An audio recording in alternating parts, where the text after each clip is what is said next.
Good afternoon, শুভ দুপুর।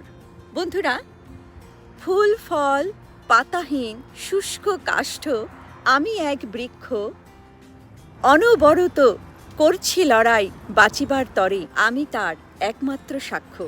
হ্যাঁ বন্ধুরা, বৃক্ষ, গাছ, ট্রি, এই যে আমার চারিপাশে আপনারা অজস্র সারি সারি বৃক্ষ দেখতে পাচ্ছেন।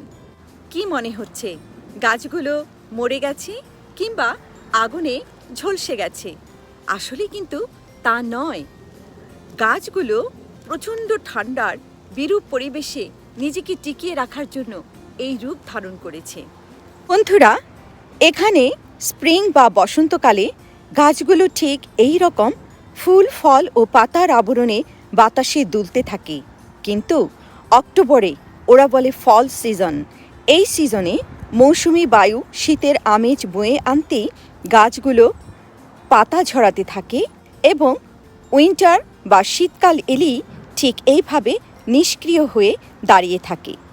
আসলে বন্ধুরা, এই বিশাল পৃথিবীর প্রতিটি জীবন্ত উপাদান নিজেকে বিরূপ পরিবেশে টিকিয়ে রাখার জন্য অনবরত যুদ্ধ করছে। ফুল, ফল, পাখি, গাছ, আমি, আপনি, আমরা সবাই।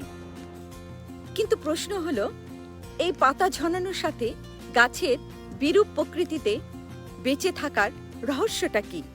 সেটা আমরা জানব আমাদের পরের ভিডিওতে।